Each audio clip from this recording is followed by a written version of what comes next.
स्कंद पुराण के मतानुसार जो भी व्यक्ति जानकर भी कृष्ण जन्माष्टमी व्रत को नहीं करता, वह मनुष्य जंगल में सर्प और व्याघ्र होता है।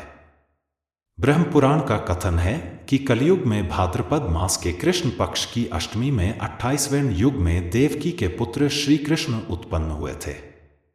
यदि दिन या रात में कला मात्र भी रोहिणी न हो तो विशेषकर चंद्रमा से मिली हुई रात्रि में इस व्रत को करें।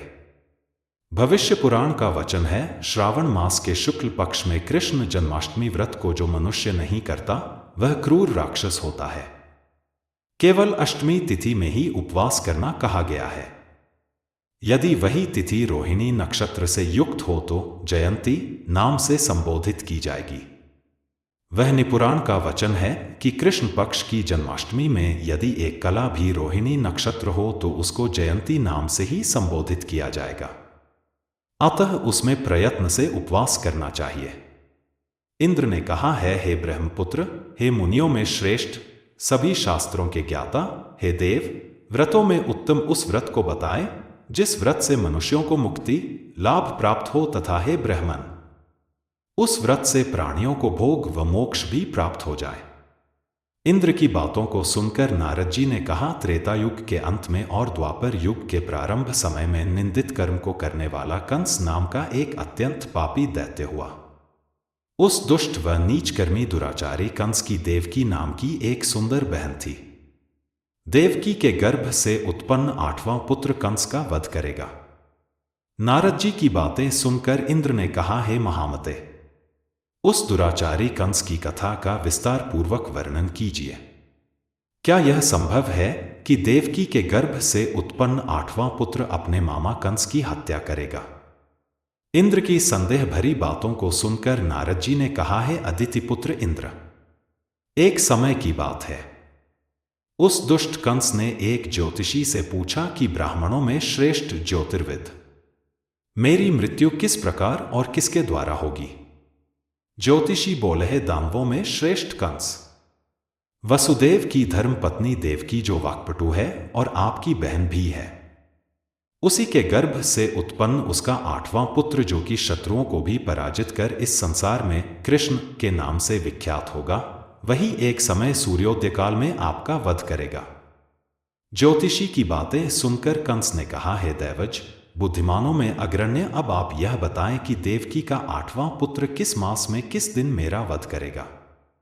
ज्योतिषी बोले, हे महाराज, माघ मास की शुक्ल पक्ष की तिथि को 16 कलाओं से पूर्ण श्री कृष्ण से आपका युद्ध होगा। उसी युद्ध में वे आपका वध करेंगे।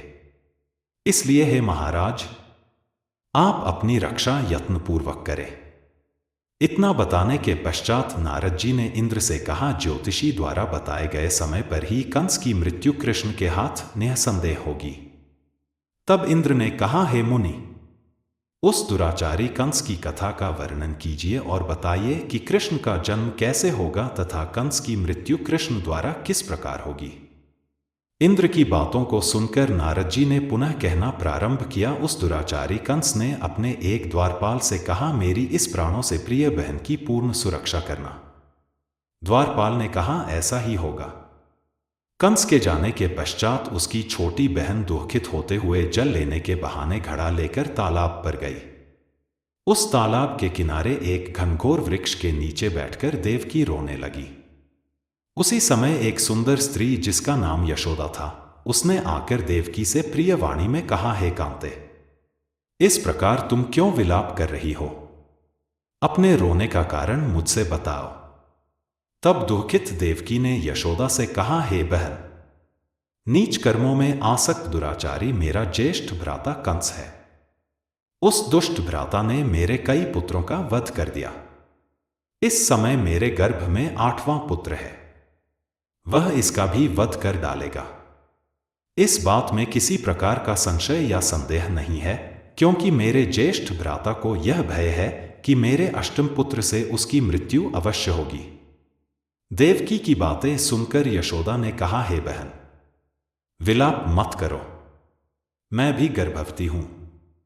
यदि मुझे कन्या हुई तो तुम अपने पुत्र के बदले उस कन्या को ले लेना। इस प्रकार तुम्हारा पुत्र कंस के हाथों मारा नहीं जाएगा। तदंतर कंस ने अपने द्वारपाल से पूछा, देवकी कहाँ है? इस समय वह दिखाई नहीं दे रही है। तब द्वारपाल ने कंस से नम्रवाणी में कहा, हे महाराज, आपकी बहन जल लेने तालाब पर गई हुई है। यह सुनते ही कंस क्रोधित हो उठा और उसने द्वारपाल को उसी स्थान पर जाने को कहा जहां वह गई हुई है। द्वारपाल की दृष्टि तालाब के पास देवकी पर पड़ी। तब उसने कहा कि आप किस कारण से यहां आई हैं? उसकी बातें सुनकर देवकी ने कहा कि मेरे गृह में जल नहीं था, जिसे लेने मैं जलाशय पर आई हूं। इसके पश्चात देवकी अपने गृह की ओर चली गई। कंस ने पुनः द्वारपाल से कहा कि इस गृह में मेरी बहन की तुम पूर्णतः रक्षा करो। अब कंस को इतना भय लगने लगा कि गृह के भीतर दरवाजों में विशाल ताले बंद करवा दिए और दरवाजे के बाहर दैत्यों और राक्षसों को पहरेदारी के लिए नियुक्त कर दिया। कंस हर प्रकार से अपने प्राणों को बचाने के प्रयास कर रहा था। एक समय सिंह राशि के सूर्य में आकाश मंडल में जलाधारी मेघों ने अपना प्रभुत्व स्थापित किया। भादौ मास की कृष्ण पक्ष की अष्टमी तिथि को घनघोर अर्धरात्रि थी। उस समय चंद्रमा भी वृष राशि में था। रोहिणी नक्षत्र बुधवार के दिन सौभाग्य योग से संयुक्त चंद्रमा के आधी रात में उदय होने पर आधी रात के उत्तर एक घड़ी जब हो जाए तो श्रुति स्मृति पुराणोक्त फल निःसंदेह प्राप्त होता है। इस प्रकार बताते हुए नारद जी ने इंद्र से कहा, ऐसे विजय नामक शुभ मुहूर्त में श्री कृष्ण का जन्म हुआ और श्री कृष्ण के प्रभाव से ही उसी क्षण बंदी गृह के दरवाजे स्वयं खुल गए। द्वार पर पहरा देने वाले पहरेदार राक्षस सभी मूर्छित हो गए। देवकी ने उसी क्षण अपने पति वसुदेव से कहा, हे स्वामी, आप निद्रा का त्याग करें और मेरे इस अष्टम पुत्र को गोकुल में ले जाए। वहां इस पुत्र को नंद गोप की धर्मपत्नी यशोदा को दे दे। उस समय यमुना जी पूर्ण रूप से बाढ़ग्रस्त थीं, किंतु जब वसुदेव जी बालक कृष्ण को सूप में लेकर यमुना जी को पार करने के लिए उतरे, उसी क्षण बालक के चरणों का स्पर्श होते ही यमुना जी अपने पूर्व स्थिर रूप में आ गईं। किसी प्रकार वसुदेव जी गोकुल पहुंचे और नंद के गृह में प्रवेश कर उन्होंने अपना पुत्र तत्काल उन्हें दे दिया और उसके बदले में उनकी कन्या ले ली। वे तत्क्षण वहां से वापस आकर कंस के बंदी गृह में पहुंच गए। प्रातःकाल जब सभी राक्षस पहरेदार निद्रा से जागे तो कंस ने द्वारपाल से पूछा कि अब देवकी के गर्भ से क्या हुआ? इस बात का पता लगाकर मुझे बताओ। द्वारपालों ने महाराज की आज्ञा को मानते हुए कारागार में जाकर देखा तो वहां देवकी की गोद में एक कन्या थी, जिसे देखकर द्वारपालों ने कंस को सूचित किया, किंतु कंस को तो उस कन्या से भय होने लगा। अतः वह स्वयं कारागार में गया और उसने देवकी की गोद से कन्या को झपट लिया और उसे एक पत्थर की चट्टान पर पटक दिया, किंतु वह कन्या विष्णु की माया से आकाश की ओर चली गई और अंतरिक्ष में जाकर विद्युत के रूप में परिणत हो गई। उसने कंस से कहा कि हे दुष्ट, तुझे मारने वाला गोकुल में नंद के गृह में उत्पन्न हो चुका है और उसी से तेरी मृत्यु सुनिश्चित है। मेरा नाम तो वैष्णवी है, मैं संसार के कर्ता भगवान विष्णु की माया से उत्पन्न हुई हूं। इतना कहकर वह स्वर्ग की ओर चली गई। उस आकाशवाणी को सुनकर कंस क्रोधित हो उठा। उसने नंद जी के गृह में पूतना राक्षसी को कृष्ण का वध करने के लिए भेजा, किंतु जब वह राक्षसी कृष्ण को स्तनपान कराने लगी तो कृष्ण ने उसके स्तन से उसके प्राणों को खींच लिया और वह राक्षसी कृष्ण कृष्ण कहते हुए मृत्यु को प्राप्त हुई। जब कंस को पूतना की मृत्यु का समाचार प्राप्त हुआ तो उसने कृष्ण का वध करने के लिए क्रमशः केशी नामक दैत्य को अश्व के रूप में, उसके पश्चात अरिष्ट नामक दैत्य को बैल के रूप में भेजा, किंतु ये दोनों भी कृष्ण के हाथों मृत्यु को प्राप्त हुए। इसके पश्चात कंस ने काल्याख्य नामक दैत्य को कौवे के रूप में भेजा, किंतु वह भी कृष्ण के हाथों मारा गया। अपने बलवान राक्षसों की मृत्यु के आघात से कंस अत्यधिक भयभीत हो गया। उसने द्वारपालों को आज्ञा दी कि नंद को तत्काल मेरे समक्ष उपस्थित करो। द्वारपाल नंद को लेकर जब उपस्थित हुए तब कंस ने नंद जी से कहा कि यदि तुम्हें अपने प्राणों को बचाना है तो पारिजात के पुष्प ले आओ। यदि तुम नहीं ला पाए तो तुम्हारा वध निश्चित है। कंस की बातों को सुनकर नंद ने ऐसा ही होगा कहा और अपने गृह की ओर चले गए। घर आकर उन्होंने संपूर्ण वृत्तांत अपनी पत्नी यशोदा को सुनाया, जिसे श्री कृष्ण भी सुन रहे थे। एक दिन श्री कृष्ण अपने मित्रों के साथ यमुना नदी के किनारे गेंद खेल रहे थे और अचानक स्वयं ने ही गेंद को यमुना में फेंक दिया। यमुना में गेंद फेंकने का मुख्य उद्देश्य यही था कि वे किसी प्रकार पारिजात पुष्पों को ले आए। अतः वे कदम के वृक्ष पर चढ़कर यमुना में कूद पड़े। कृष्ण के यमुना में कूदने का समाचार श्रीधर नामक गोपाल ने यशोदा को सुनाया। यह सुनकर यशोदा भागती हुई यमुना नदी के किनारे आ पहुंची और उसने यमुना नदी की प्रार्थना करते हुए कहा, हे यमुना, यदि मैं बालक को देखूंगी तो भाद्रपद मास की रोहिणी युक्त अष्टमी का व्रत अवश्य करूंगी, क्योंकि दया, दान, सज्जन प्राणी, ब्राह्मण कुल में जन्म, रोहिणीयुक्त अष्टमी, गंगाजल, एकादशी, गया श्राद्ध और रोहिणी व्रत ये सभी दुर्लभ हैं। हजारों अश्वमेध यज्ञ, सहस्रों राजसूय यज्ञ, दान, तीर्थ और व्रत करने से जो फल प्राप्त होता है वह सब कृष्णाष्टमी के व्रत को करने से प्राप्त हो जाता है। यह बात नारद ऋषि ने इंद्र से कही। इंद्र ने कहा, हे मुनियों में श्रेष्ठ नारद, यमुना नदी में कूदने के बाद उस बालरूपी कृष्ण ने पाताल में जाकर क्या किया, यह संपूर्ण वृत्तांत भी बताए। नारद ने कहा, हे इंद्र, पाताल में उस बालक से नागराज की पत्नी ने कहा कि तुम यहां क्या कर रहे हो, कहां से आए हो और यहां आने का क्या प्रयोजन है। नागपत्नी बोली, हे कृष्ण, क्या तूने द्यूत क्रीड़ा की है जिसमें अपना समस्त धन हार गया है? यदि यह बात ठीक है तो कंकड़, मुकुट और मणियों का हार लेकर अपने गृह में चले जाओ, क्योंकि इस समय मेरे स्वामी शयन कर रहे हैं। यदि वे उठ गए तो वे तुम्हारा भक्षण कर जाएंगे। नागपत्नी की बातें सुनकर कृष्ण ने कहा, हे कांते, मैं किस प्रयोजन से यहां आया हूं वह वृत्तांत मैं तुम्हें बताता हूं। समझ लो, मैं कालिया नाग के मस्तक को कंस के साथ द्यूत में हार चुका हूं और वही लेने मैं यहां आया हूं। बालक कृष्ण की इस बात को सुनकर नागपत्नी अत्यंत क्रोधित हो उठी और अपने सोए हुए पति को उठाते हुए उसने कहा, हे स्वामी, आपके घर यह शत्रु आया है, अतः आप इसका हनन कीजिए। अपनी स्वामिनी की बातों को सुनकर कालिया नाग निंद्रावस्था से जाग पड़ा और बालक कृष्ण से युद्ध करने लगा। इस युद्ध में कृष्ण को मूर्छा आ गई। उसी मूर्छा को दूर करने के लिए उन्होंने गरुड़ का स्मरण किया। स्मरण होते ही गरुड़ वहां आ गए। श्री कृष्ण अब गरुड़ पर चढ़कर कालियानाग से युद्ध करने लगे और उन्होंने कालियानाग को युद्ध में पराजित कर दिया। अब कालियानाग ने भली भांति जान लिया था कि मैं जिनसे युद्ध कर रहा हूं वे भगवान विष्णु के अवतार श्री कृष्ण ही हैं। अतः उन्होंने कृष्ण के चरणों में साष्टांग प्रणाम किया और पारिजात से उत्पन्न बहुत से पुष्पों को मुकुट में रखकर कृष्ण को भेंट किया। जब कृष्ण चलने को हुए तब कालियानाग की पत्नी ने कहा, हे स्वामी, मैं कृष्ण को नहीं जान पाई। हे जनार्दन, मंत्र रहित, क्रिया रहित, भक्तिभाव रहित मेरी रक्षा कीजिए।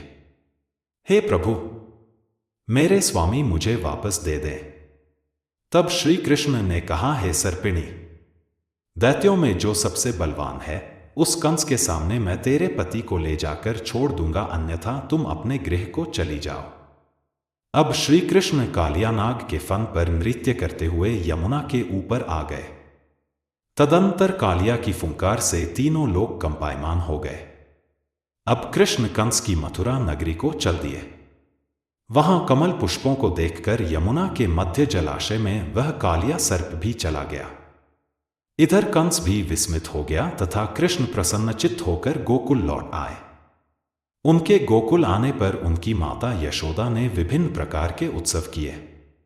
अब इंद्र ने नारद जी से पूछा, हे महामुने, संसार के प्राणी बालक श्री कृष्ण के आने पर अत्यधिक आनंदित हुए। आखिर श्री कृष्ण ने क्या क्या चरित्र किया वह सभी आप मुझे बताने की कृपा करें। नारद ने इंद्र से कहा, मन को हरने वाला मथुरा नगर यमुना नदी के दक्षिण भाग में स्थित है। वहां कंस का महाबलशाली भाई चाणूर रहता था। उस चाणूर से श्री कृष्ण के मल्ल युद्ध की घोषणा की गई। हे इंद्र, कृष्ण एवं चाणूर का मल्लयुद्ध अत्यंत आश्चर्यजनक था। चाणूर की अपेक्षा कृष्ण बाल रूप में थे। भेरी शंख और मृदंग के शब्दों के साथ कंस और केशी इस युद्ध को मथुरा की जनसभा के मध्य में देख रहे थे। श्री कृष्ण ने अपने पैरों को चाणूर के गले में फंसाकर उसका वध कर दिया। चाणूर की मृत्यु के पश्चात उनका मल्लयुद्ध केशी के साथ हुआ। अंत में केशी भी युद्ध में कृष्ण के द्वारा मारा गया। केशी के मृत्युपरांत मल्लयुद्ध देख रहे सभी प्राणी श्री कृष्ण की जय जयकार करने लगे। बालक कृष्ण द्वारा चाणूर और केशी का वध होना कंस के लिए अत्यंत हृदय विदारक था। अतः उसने सैनिकों को बुलाकर उन्हें आज्ञा दी कि तुम सभी अस्त्र शस्त्रों से सुसज्जित होकर कृष्ण से युद्ध करो। हे इंद्र! उसी क्षण श्री कृष्ण ने गरुड़, बलराम तथा सुदर्शन चक्र का ध्यान किया, जिसके परिणामस्वरूप बलदेव जी सुदर्शन चक्र लेकर गरुड़ पर आरूढ़ होकर आए। उन्हें आता देख बालक कृष्ण ने सुदर्शन चक्र को उनसे लेकर स्वयं गरुड़ की पीठ पर बैठकर न जाने कितने ही राक्षसों और दैत्यों का वध कर दिया, कितनों के शरीर अंगभंग कर दिए। इस युद्ध में श्री कृष्ण और बलदेव ने असंख्य दैत्यों का वध किया। बलराम जी ने अपने आयुध शस्त्र हल से और कृष्ण ने सुदर्शन चक्र से माघ मास की शुक्ल पक्ष की सप्तमी को विशाल दैत्यों के समूह का सर्वनाश किया। जब अंत में केवल दुराचारी कंस ही बच गया तो कृष्ण ने कहा, हे दुष्ट, अधर्मी, दुराचारी, अब मैं इस महायुद्ध स्थल पर तुझसे युद्ध कर तथा तेरा वध कर इस संसार को तुझसे मुक्त कराऊंगा। यह कहते हुए श्री कृष्ण ने उसके केशों को पकड़ लिया और कंस को घुमाकर पृथ्वी पर पटक दिया, जिससे वह मृत्यु को प्राप्त हुआ। कंस के मरने पर देवताओं ने शंखोष व पुष्पवृष्टि की। वहां उपस्थित समुदाय श्री कृष्ण की जय जयकार कर रहा था। कंस की मृत्यु पर नंद, देवकी, वसुदेव, यशोदा और इस संसार के सभी प्राणियों ने हर्ष पर्व मनाया। विधि: इस कथा को सुनने के पश्चात इंद्र ने नारद जी से कहा, हे ऋषि, इस कृष्ण जन्माष्टमी का पूर्ण विधान बताएं एवं इसके करने से क्या पुण्य प्राप्त होता है, इसके करने की क्या विधि है। नारद जी ने कहा, हे इंद्र, भाद्रपद मास की कृष्ण जन्माष्टमी को इस व्रत को करना चाहिए। उस दिन ब्रह्मचर्य आदि नियमों का पालन करते हुए श्री कृष्ण का स्थापन करना चाहिए। सर्वप्रथम श्री कृष्ण की मूर्ति स्वर्ण कलश के ऊपर स्थापित कर चंदन, धूप, पुष्प, कमल पुष्प आदि से श्री कृष्ण प्रतिमा को वस्त्र से वेष्टित कर विधिपूर्वक अर्चन करें। गुरुचि, छोटी पीतल और सौंठ को श्री कृष्ण के आगे अलग अलग रखें। इसके पश्चात भगवान विष्णु के 10 रूपों को देवकी सहित स्थापित करें। हरि के सानिध्य में भगवान विष्णु के 10 अवतारों गोपिका, यशोदा, वसुदेव, नंद, बलदेव, देवकी, गायों, वत्स, कालिया, यमुना नदी, गोपगण और गोप पुत्रों का पूजन करें। इसके पश्चात 8वें वर्ष की समाप्ति पर इस महत्वपूर्ण व्रत का उद्यापन कर्म भी करें। यथाशक्ति विधान द्वारा श्री कृष्ण की स्वर्ण प्रतिमा बनाएं। इसके पश्चात मत्स्य कूर्म इस मंत्र द्वारा अर्चनादि करें। आचार्य ब्रह्मा तथा 8 ऋत्विजों का वैदिक रीति से वरण करें। प्रतिदिन ब्राह्मण को दक्षिणा और भोजन देकर प्रसन्न करें। पूर्ण विधि: उपवास की पूर्व रात्रि को हल्का भोजन करें और ब्रह्मचर्य का पालन करें। उपवास के दिन प्रातःकाल स्नान आदि नित्य कर्मों से निवृत्त हो जाए। पश्चात सूर्य, सोम, यम, काल, संधि, भूत, पवन, दिक्पति, भूमि, आकाश, खेचर, अमर और ब्रह्मादि को नमस्कार कर पूर्व या उत्तर मुख बैठें।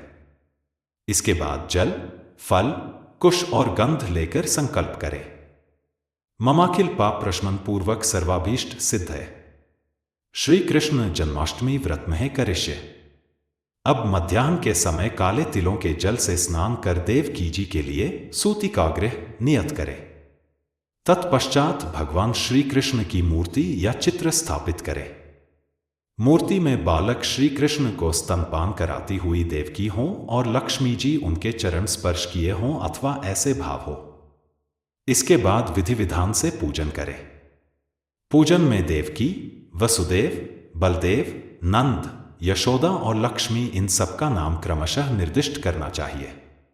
फिर निम्न मंत्र से पुष्पांजलि अर्पण करें। प्रणमे देव जन्नी त्वया जातस्तु वामनः वसुदेवा तथा कृष्णो नमस्तुभ्यं नमो नमः सुपुत्रार्घ्यं प्रदत्त में गृहाणम नमोस्तुते। अंत में प्रसाद वितरण कर भजन कीर्तन करते हुए रात्रि जागरण करें। उद्देश्य: जो व्यक्ति जन्माष्टमी के व्रत को करता है वह ऐश्वर्य और मुक्ति को प्राप्त करता है। आयु, कीर्ति, यश, लाभ, पुत्र व पौत्र को प्राप्त कर इसी जन्म में सभी प्रकार के सुखों को भोग कर अंत में मोक्ष को प्राप्त करता है। जो मनुष्य भक्ति भाव से श्री कृष्ण की कथा को सुनते हैं उनके समस्त पाप नष्ट हो जाते हैं, वे उत्तम गति को प्राप्त करते हैं। जय श्री कृष्णा, जय श्री राधे। अगर आपको यह कथा पसंद आई हो तो कृपया इसे लाइक करें, अपने दोस्तों और परिवार के साथ शेयर करें और नीचे कमेंट करके हमें बताएं कि आपको यह वीडियो कैसा लगा। आपके सुझाव और प्रतिक्रियाएं हमें और बेहतर बनाने में मदद करेंगी। चैनल को सब्सक्राइब करना न भूलें ताकि आपको हमारी अगली कथा की जानकारी तुरंत मिल सके। धन्यवाद।